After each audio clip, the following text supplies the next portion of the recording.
peran perempuan yang paling luar biasa dan dicatat sejarah dan tidak akan dilupakan itu pengetahuan Khadijah Kubro, pengetahuan Sayyidah Khadijah tentang Dalailun Nubuwah, tentang bukti-bukti kenabian. Dados dalam banyak literatur perempuan itu dibahas beberapa kali di Quran. Sing paling masyhur tentu Maryam. Wonten Imro'atu Fir'aun. Nak sing diceritakno beling padahal bojone saleh niku nggih Imro'atu Nuh dan Imro'atu Lut. Tapi niku mboten usah diceritakno, mergo niku sing perempuan gagal niku. Terus tapi kalau badhe cerita sekedhik, Sayyidah Khadijah niku garwani Rasulullah sallallahu alaihi wasallam. Beliau itu sudah baca buku banyak. Di antara yang dibaca niku referensi sing di dokumen pamannya, namanya Waraqah bin Naufal. Niku semua alamat kenabian itu ada. Ini ku diantarane calon nabi. Calon nabi itu pasti akan diperlakukan khusus oleh alam. Gini ku tudzilluhul ghamamah tuti'us sahaib. Sehingga beliau nyuruh pembantunya namanya Maisarah. Maisarah itu nama lelaki. Kalau di Arab Maisarah itu nama apa? Lelaki. Itu dikan ngawal nabi perjalanan teng Syam. Terus semua kriteria kenabian itu ada pada diri Rasulullah Shallallahu Alaihi Wasallam. Singkat cerita akhirnya beliau yakin, terus ngelamar. Terus riyen niku sing nglamar niku Khadijah. Mulane Mbah Mun sering guyon niku alamate ulama iku warasatul anbiya niku kudune disenengi wong wedok aja seneng. Dadi disenengi iku gagak. Riyen Nabi Yusuf disenengi Zulaikha, Kanjeng Nabi disenengi Khadijah. Nak seneng sering kecewa. Singkat cerita, setelah 15 tahun menikah, karena Nabi umur 25, Sayyidah Khadijah umur 40, 15 tahun menanti ini mboten jelas mengarah ke calon Nabi. Jadi alamat itu kok tidak muncul lagi. Singkat cerita, pas Nabi Yusuf 40, Nabi kaget, angsal wahyu, disebut Fazia itu kaget. Akhirnya cerita tentang Khadijah. Sausé cerita tentang Khadijah ini saya agak unik. Dari sekian kriteria kenabian itu ditulis di buku. Tapi ada yang dipunyai hanya oleh perempuan. Terus para peneliti lelaki itu tidak punya, yang punya itu hanya perempuan dokumennya. Ketika sudah jadi nabi ini Khadijah matur, ya Rasulullah atau ya Zauji itu masih panggil ya Zauji. Nanti kalau teman kamu Jibril datang bilang ke saya. Walhasil malaikat Jibril ini rawuh. Ketika malaikat Jibril rawuh niki radi agak-agak gimana nih? Faka syafat ansaubiha. Buatan usah pikiran yang macam-macam. Barang sebagian tubuhnya dibuka, Khadijah tangkel. Jibril masih. Jari Nabi lari. Terus ditutup malih, ditanya, Jibril ijek, sekarang datang lagi. Ternyata di antara dokumen yang dipunyai Sayyidah Khadijah, kalau Muhammad ini Nabi betul, maka malaikat itu cirinya, kalau melihat aurat perempuan itu lari. Makanya ini dokumen hanya khusus perempuan. Padahal Khadijah ini tidak tahu malaikat tidak tahu, dan Nabi juga agak ngerti kalau posisinya dites. Jadi Nabi pas santai-santai mbek Khadijah bilang, engkau nak kancamu teko. Kalau istilahkan sohib hukum, kalau yang memberi wahyu kamu datang, bilang ke saya. Itu bukti seakurat-akuratnya. Kalau seorang Nabi itu ummi itu makun tata drimal kita bualal iman, Nabi ada tahu. Tapi definisi kenabian itu orang lain tahu semua.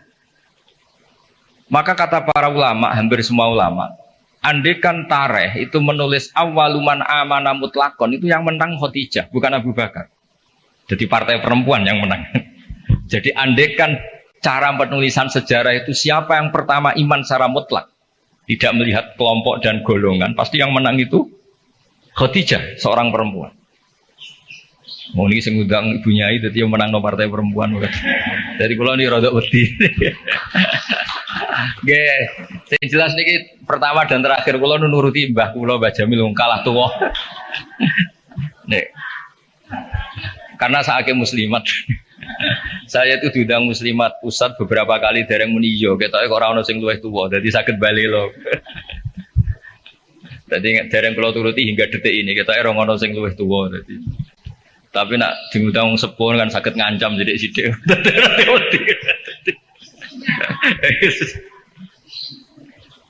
Kalau sederenge diundang untuk mriki ini diundang muslimat beberapa kali, tapi kalau dereng muni yo ketoke kok kata sing nom dadi. Nggih Mbah mun dereng sepuh, Mbah Jamil buyut mek kula boten mbah, cuma kok bahasa buyut boten pati lazim dadi wong niku dulure buyut kula boten Mbah Malih pun buyut. Kula tak cerita. Jadi awaluman amana mutlakon itu harusnya Khadijah. Karena pertama yang diceritani kalau seorang nabi adalah Muhammad, bahkan sebelum nikah.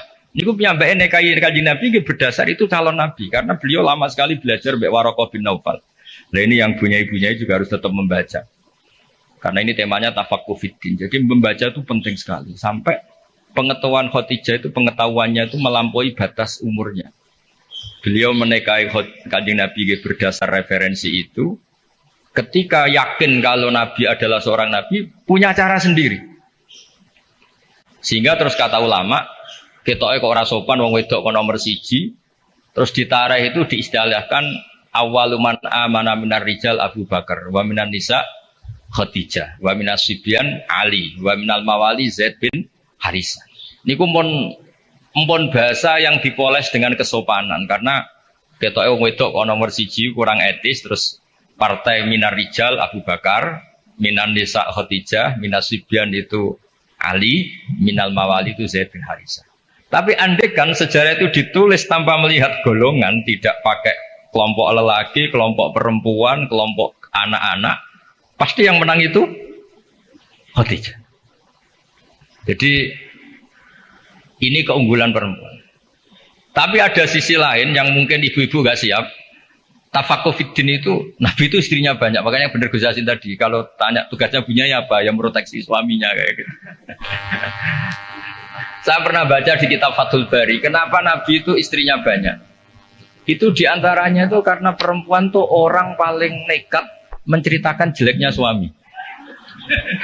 Jadi kalau Nabi itu istrinya banyak, kalau beliau tidak soleh betul, pasti konangan. Karena perempuan pasti gak canggung-canggung menceritakan jeleknya suami. Nah ternyata dari sekian yang pernah dinikahi Nabi, semuanya solihah, semuanya kenangannya baik. Jadi rano sing cerita Nabi nak begitu ngorok ini buatan nanti. Aisyah yang paling cantik, ini aku sering ngetes Nabi ini tidur di depannya. Ini Aisyah, bukan Saudah, Aisyah. Ini ya Nabi tetap asik sholat. Padahal Aisyah itu istri paling cantik. Ketika Aisyah mengganggu tidur di depannya, Nabi malah ngendikan dari ini ata'abaduli Rabbi, aku mbarno tak sholat. Sampai Sayyidah Aisyah ketika putus asa ngendikan fa'uqaddimu hawahu ala hawaya. Saya mengalahkan selera saya, mendahulukan selera beliau yang ingin sholat. Begitu juga Zainab, cantik. Itu ya punya wiridan-wiridan dari Nabi. Maimunah juga gitu. Nah itu andekan Nabi itu figur yang hanya soleh di luar, di dalam tidak soleh, pasti ini bocor. Siapa bisa nandingi perempuan? Pasti bocor. Tapi ternyata enggak. Makanya kata Ibnu Hajar al-Asqalani dalam kitab Fathul Bari itu, adallu dalilin ala nubuwati Rasulillah Muhammad sallallahu alaihi wasallam adalah cerita para istrinya. Padahal mereka banyak, artinya banyak itu ya cemburu, ya macam-macam. Harusnya karena cemburu ini kan terus ceritanya ngawur. Ternyata enggak juga. Itu betapa solehnya Nabi sallallahu alaihi wasallam. Sampai dungo-dungo sing kados mara kuburan, niku ya baru kayak cemburu. Terus Nabi wae teng Sayyidah Aisyah terus keluar. Pikiran Aisyah pasti ke istri yang lain, ditututi. Terus jenengan gak ada mata-mata ya ono sanate. Jadi ditututi. Ditututi ternyata mboten pirsa Nabi kalau ditututi. Ternyata kalau malam niku nilii teng baki. Nilii teng baki assalamualaikum daraqaumil mukminin wa inna insyaallah bikum lahiqun. Niku riwayat Sayyidah Aisyah berdasar cemburu. Gara-gara buntuti ini akhirnya riwayat. Oh ternyata bojoku nak dalu itu penggaweane moro kuburan. Terus begitu juga cerita-cerita yang lain. Belum masalah hukum. Dulu hukum itu tidak diketahui kalau tidak barokahnya perempuan-perempuan itu. Ada sahabat tuh agak usil. Gimana hukumnya mencium istri ketika Ramadan? Batal enggak ya? Sing ditakoki adalah jenis-jenis yang kayak Nabi itu ya kita serah nopo wis cara ngempet itu kuat lah. Tanya Maimunah, apalagi Saudah. Kata Maimunah, kalau ke saya kayaknya enggak. Yang potensi yaitu tanya ke Aisyah. Karena Aisyah ini paling cantik, paling muda. Akhirnya tanya. Dan dijawab oleh Aisyah, qabbalani Rasulullah wa waso'im. Nabi itu kalau puasa ya kadang mencium saya, Nabi tetap puasa. Akhirnya jadi fikih, qublatu zauji li zauja itu tidak batal. Menciumnya suami ke istri itu asal mencium saja itu tidak batal. Jadi dokumentasi hukum fikhiyah itu semuanya itu terutama yang masail perempuan itu barokahnya perempuan-perempuan istrinya Nabi. Tadi benar yang dikatakan Gus Yassin, dokumentasi itu hanya ada di istri-istri Nabi. Makanya kata Ibnu Hajar al-Asqalani, andai kan tidak ada istrinya Nabi, maka dalailun nubuwah, kesolehan orang di rumah itu kan ukuran. Misalnya di luar kiai-kiai kadang ngetokno waroi zuhud, barang ning omah mangan tuh haduk. Jebule gayane mangan sithik iku mau jaim jaga imet tok. Ning jopo kadang-kadang maca ala kiai, serwapi jubahan serbanan, seneng omah wis karo kanthok ngalor itu. Nabi itu ndak, meskipun di rumah itu ya priayi. Karena Nabi itu istighfa'nya minallah, jadi merasa enggak nyaman itu dengan Allah. Jadi enggak beliau itu tetap sopan ketika di rumah. Di luar ya sholat, di rumah ya sholat, di luar ya ingat Allah, di dalam rumah ingat. Itu Nabi kalau mau sholat, itu senangnya bukan main. Itu yang cerita ya istrinya. Jadi Nabi itu kalau banyak masalah, itu keluar masuk, enggak tenang. Corong jauh enggak jenuh.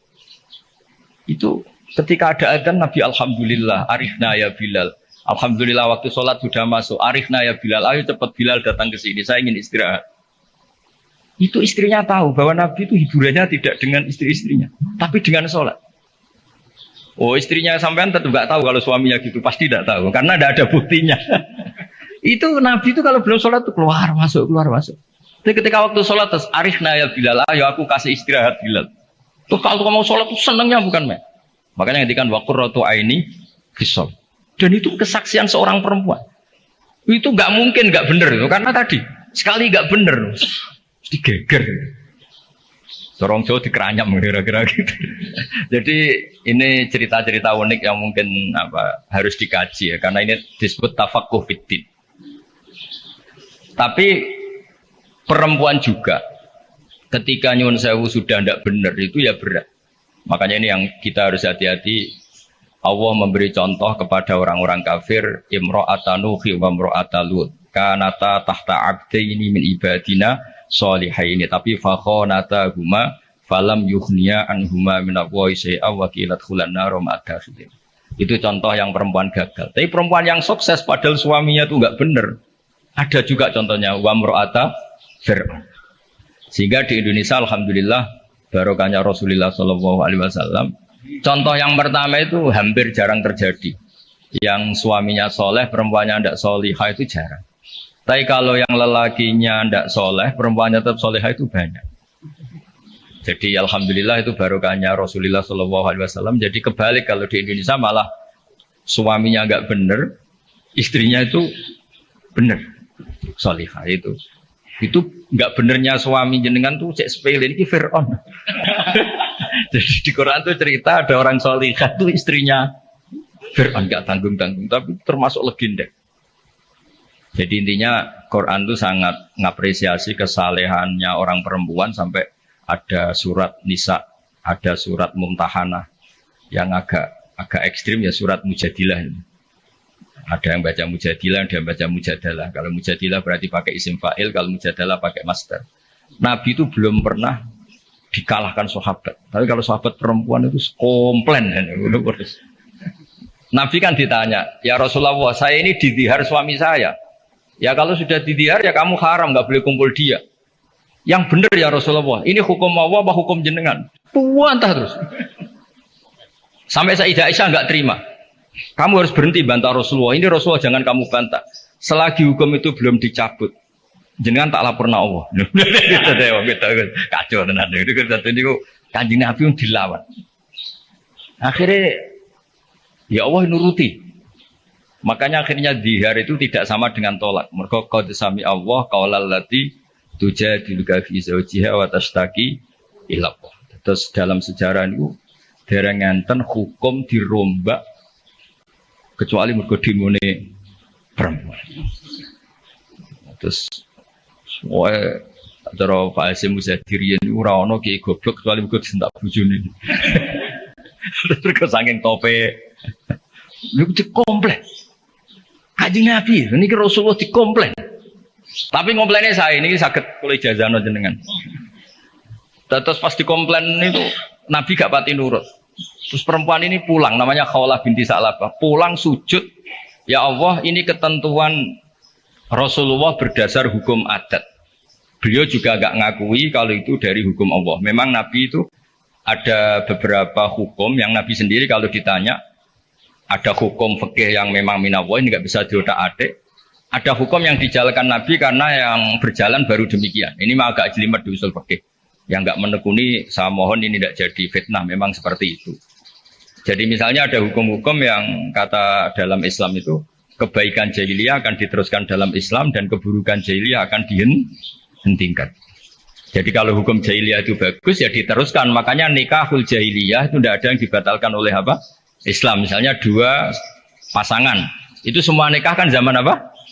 Jahiliyah. Karena nikah itu bagus, ya Islam tidak perlu mentajdid lagi, memperbarui lagi. Nah, dihar itu zaman jahiliyah dianggap pantangan. Karena itu dianggap bagus, ya Islam menetapkan dihar itu mirip tolak. Gitu. Tapi yang ini dikomplain sama Khawlah. Komplainnya nggak tanggung-tanggung, dia ke kamar, sholat sebanyak-banyaknya. Protes hukum ini, ya Allah tolong dibatalkan. Ini gue gara-gara kayak perhitungannya ini gue kayak bujone ini gue ganteng sugih. Nah,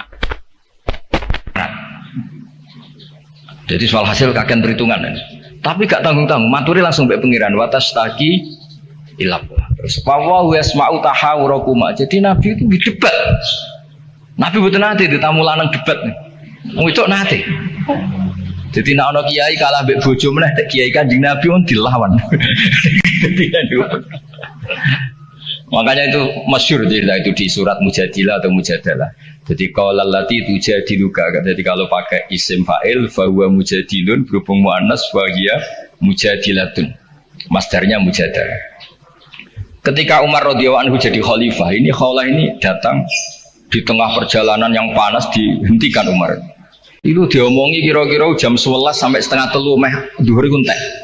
Sampai Umar pamit, "Mbah niki kula badhe nduriin. Wektune badhe telas." Pengawal Umar enggak terima, "Engkau Amiril Mukminin, kenapa berhenti karena orang tua ini?" Terus ke atas Sayyidina Umar, "Atadri manil ajus, kamu tahu orang tua ini siapa?" "Ini Khawlah binti Sa'labah. Sami'aha Allah min fawqi sab'i samawat." Ini orang yang ketika protes didengar Allah dari langit 7. Ayasma'uha Allah wa la yasma'uha Umar. Allah aja mau mendengar, masa Umar tidak mau. Andai kan tidak ada sholat duhur, saya akan dengar sampai dia capek. Jadi sunnahnya kiai kalau istrinya ngomel tolong didengar sampai capek. karena ijazahnya seperti itu. Tapi syarat perempuannya harus berkualitas kayak Khawlah binti Sa'labah. Jadi kalau protes itu pertama sujud dulu di kamar sampai Allah mendengar. Terus ini cerita-cerita perempuan, jadi keliru lah kalau Islam kadang dituduh sebagai agama yang meminggirkan perempuan, itu keliru sekali. Karena di Quran saja ada surat Nisa, nggak ada surat Rijal. Ada surat Mumtahanah, ada yang baca Mumtahinah juga. Ada syarat Mujadilah atau Mujadalah. Ini surat-surat jelas bintangnya ini perempuan. Ya, tapi kadang-kadang mau coba muratuhu hammalatal hatab fi jidial itu yang orang-orang gagal ini. yang gitu. Yang yang apes itu yang cerita-cerita itu. Nah, kalau matur nuwun sangat memang yang terakhir kalau pesan tadi ibu itu madrasah pertama. Sehingga saya sendiri bisa gini dia barokahnya ibu. semua orang lah punya di daerah kami, apalagi di daerah punya ini ada Mbah Jamil, ada semuanya lah. Ada nih Ulfa, kenangan kita ngaji ya sama ibu, pasti mulai kecil tuh sama ibu. Anak saya bisa baca Quran tuh ya karena istri saya, karena suang lanang bener Gus Yasin tadi. Fasul Masail jelimet-jelimet, anak irung salib batak radi ulang. Jadi Fasul Masail gimana hukumnya sholat di Amerika, puasa di Amerika yang siangnya kadang 19 jam. Gimana hukumnya sholat di bulan? Terus kiblatnya gimana? Apa mengkurep? Apa gimana? Wah, anak era sama Quran di Barno. Anak ibu kan ngomel. Bar maghrib di siti cemplung terus pokoknya nang adus nang diulang ngaji. Akhirnya sama Quran. Jadi walhasil itu makanya Imam Syafi'i ngendikan al-madrasatul ula, yang dikatakan madrasah pertama adalah seorang apa? Ibu. Makanya rata-rata anak Indonesia itu benci bapaknya, itu juga didikan ibunya pasti. Jadi mana sikonya? Oh ngerasani bapaknya ambek anaknya. Nah itu yang madrasah agak bener katanya gitu yang nggak bisa. Tapi saya pastikan semua putra kiai yang bisa baca Quran itu udah ada yang barokahnya bapak, mesti barokahnya ibu. Niki Mbah Jamil sering cerita kula niku, pokoknya anakku iso mondok Mekah Madinah baru kaya tak ulang. Mergo anak abahe gampang nyepuro. Wong lanang iku mesti kula niku ngoten dilapori anak era sekolah nih santai jenenge wong lanang. Kan sepurane gede mbok dableke gede ra jelas wong lanang niku kan kemungkinan atine gede atau dableke gede. Tapi nek ibu-ibu kan wis ngomel. Dolanan diwamu wis didusi kon ngaji. Nah, bapak wong lanang ora anak dolanan sowan nang wasi, karo bal-balan wasi. Sejak sore surup mulai klambi dicoplok rusak ya asik. Wong ibu-ibu kan ndak bisa.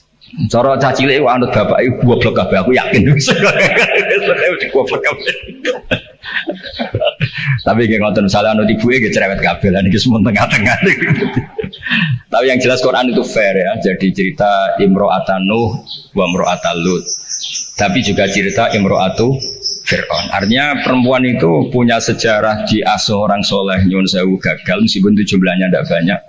Tapi juga punya sejarah diasuh orang nggak benar jadi perempuan yang luar biasa. Makanya kalau suwon tafaqquh fid din utamanya ya mengkaji Quran lah, karena Quran itu lengkap-lengkapnya kitab buah. Belum ada kitab suci mulai Zabur, Taurat, Injil selengkap apa? Al-Quran. Jadi kita tidak perlu berpikir kitab suci yang lain karena kita tidak tahu itu muharraf apa enggak. Karena kita Islam, soal yang pengikut yang lain ya monggo. Tapi ini cerita sampai halal gini ya diceritakan Quran, cerita wanita yang nyun sewu gagal padahal suaminya soleh, yaitu Imro'atan Nuh sama Imro'at apa? Lut. Tapi juga cerita perempuan tangguh padahal suaminya ini enggak soleh, bahkan enggak soleh kelas atas Fir'aun. Mboten trimo togel, mboten trimo dadu, mboten trimo narkoba niki ngaku pangeran. Niki sinten? Fir'aun. Ewa semono niku beda bojo salihah. Salihah standar dunia dan akhirat, mboten salihah standar organisasi. Niki salihah legal formal dunia akhirat Allah sing ngakuin. Itu kan luar biasa. Terus yang terakhir kalau cerita kesan untuk barokah Asma binti Abi Bakar. Niku Nabi mau hijrah, andai kan nggak melibatkan perempuan, itu nggak bisa. Karena Nabi ini hijrah itu kan sembunyi-sembunyi. Beliau itu sebagai manusia itu butuh makanan. Kalau dikirimkan lelaki itu dicurigai. Niku Asma pura-pura corong Jawa itu angon onto, yang onto ini empon perah ya, jenis yang susunya banyak. Karena di Arab itu onta itu otomatis juga sumber minuman bergizi. Niku pura-pura angon. Ternyata angonnya itu di kawasan yang dipakai sembunyi Kanjeng Nabi dan siapa? Abu Bakar. Dan jenenge wong wedok bener Gus Yasin tadi. Iku abah mangan ta ora, Kanjeng Nabi mangan ta ora, dadi yo nggawa bekal, digaono daharan, digaono roti macam-macam. Terakhir badhe hijrah. Ketika bekal ini enggak bisa dibawa Nabi dan Abu Bakar, akhirnya dia ini kepikiran, ini bisanya dibawa unta kalau ditali, dicancang ditali, diikat. Akhirnya Asma niki beliau punya sabuk ya, sabuk dari kain, diikat pinggang dari kain terus disobek jadi dua.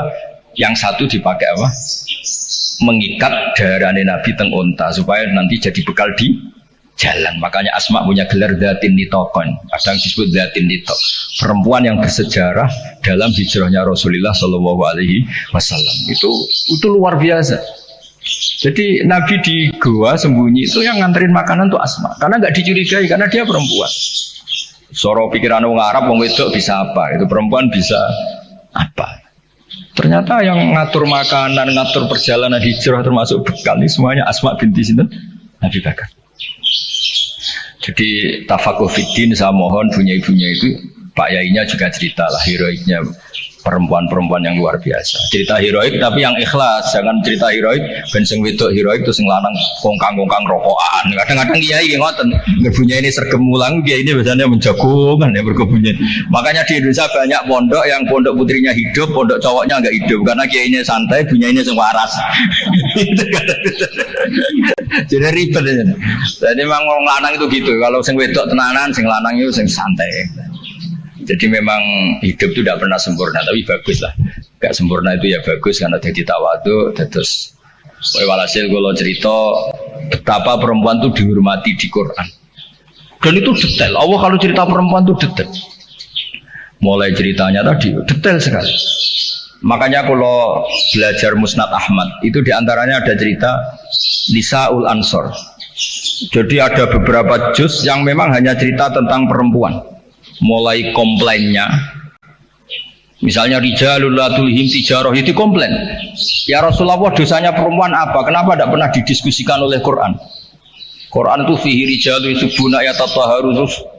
Akhirnya dia dituruti mbek pangeran ana innal muslimina wal muslimat wal mu'minina wa mu'minat. Dia komplain kalau enggak masuk itu ya komplain mulai dulu. Jadi segawane komplain. Makanya Pak Kiai harus siap. Kalau tidak komplain namanya agak perempuan. Mulai dulu itu Allah saja dikomplain. Ini apa dosa perempuan udah didiskusikan itu. Komplain. Wis pokoke ngoten niku ya diceritakno mek Quran. Tapi kata Ibnu Hajar Al Asqalani dalam kitab Fathul Bari tadi, adallu dalilin ala nubuwati Rasulillah sallallahu alaihi wasallam adalah cerita semua istrinya. Biasanya maru itu kan nggak cerita baik. Doroh itu orang kalau nikah banyak itu biasanya kan ceritanya semrawut. Tapi Nabi itu karena di rumah benar-benar soleh, hiburannya itu sholat, hiburannya itu religius. Istrinya Nabi itu nggak bisa berbuat apa. Ya memang bersaksi kalau beliau itu seorang Nabi. Itu kalau Aisyah cerita, Nabi kalau dengar adzan tuh senengnya bukan main. Sampai bilang ini waktu istirahat saya. Kalau malam itu istilahkan gitu. Dari ini ata'abbadu li rabbi, aku barno, aku tak sholat. Itu kalau sholat yang malam sampai pagi. Dan itu ketika di Aisyah bukan di Sauda. Kalau di Sauda mungkin para papa, ya sanjan Sauda, ya mesti wae sholat ini kan. Ini di cerita Sayyidah Aisyah. Banyak kiai istrinya tidak tanti saja gak tahajud. Lah itu nak bojone ayu semalar atau tahajud kan. Ini Sayyidah siapa? Aisyah. Zainab juga gitu. Setelah Rasulullah intaqala ila rafiqil a'la, setelah Rasulullah itu kapundhut, bahasa Indonesia intaqala ila rafiqil a'la. Niku Sayyidah Zainab tuh kalau wiridan di masjid tuh sampai kayak apa? Alasannya ya kenangannya sama Nabi. Beliau kerja jadi penenun, dijual terus disodakohkan. Itu ketika ditanya kenapa kamu suka sodakoh, kata Nabi yang paling cepat nyusul saya itu yang paling sering apa? Sodakoh. Jadi semua itu andaikan Nabi jadi figur yang nggak benar di dalam, itu pasti kenangan itu nggak terungkap. Tapi karena figur Nabi itu soleh di luar dan soleh di dalam, sehingga istri sebanyak itu kenangannya semuanya baik. Jadi intinya Islam juga mencatat kesaksian nubuwah itu adalah sebagian besar juga dari seorang apa? Perempuan, termasuk dari Khadijah Kubra. Jadi beliau menyuruh Maisarah itu Nabi ketika umur 25 tahun. Beliau sudah tahu kalau itu calon Nabi. Mutus Maisarah. Dan beliau memutuskan nikah dengan Nabi juga berdasar referensi itu. Makanya kata ulama, andekan awaluman amanah ditulis mutlakon tanpa embel-embel minar rijal, minan nisa, minar sibyan, maka pasti itu Khadijah. Tapi kalau jenengan mungkin terjemahin pasti itu perempuan. Enggak, pasti itu Khadijah. Tapi kalau sampean kayak suka pasti itu perempuan. Tapi yang benar dalam sejarah pasti itu Khadijah, dan Khadijah itu seorang perempuan. Jadi buatan maklaran tapi memang itu fakta. Banyak ngoten. Tapi ya perempuan ya tetap perempuan. Tapi Khadijah bisa gitu tuh baru kayak wong lanang. Jadi Waraqah bin Naufal. Makanya ada yang bilang, ya Waroko, Khadijah pinter ngono itu mergo diulang Waroko. Tapi Waroko tetap kalah satu. Ketika Nabi jadi Nabi, orang pertama yang diciptain itu Khadijah, bukan Waroko. Makanya terus ulama debat di Fasul Masail lah kira-kira itu. Sekolah pokoknya partai Waroko, monggo ibu-ibu partai sinten Khadijah. Tapi yang didokumentasi secara akhlak kita sopan kabeh disebut awaluman amana minar rijal Abu Bakar wa minan nisa Khadijah wa minas sibyan Ali wa minal mawali Zaid bin Harisa, supaya semuanya awal. Kayak model sekarang lah, kayak ketua NU itu kan tidak ada wakil kan. Soalnya ki sepuh kok wakil gak ngergani kan, ketua. Itu juga bagian dari adab. Kan gak etis kan, misalnya ketuanya siapa terus wakilnya ternyata ki alim sepuh, wakilnya wong alim kok wakil sepuh kok akhir. Sekarang di struktur organisasi kan semuanya kan ketua. Jadi kayak ya di PBNU, di PBI semuanya modelnya gitu. Itu termasuk terinspirasi tadi untuk mengukur awaluman amanah supaya semuanya awal, disebut awaluman amanah apa? Minar rijal Abu Bakar wa minan nisa, terus wa minas sibyan, terus wa minal mawali.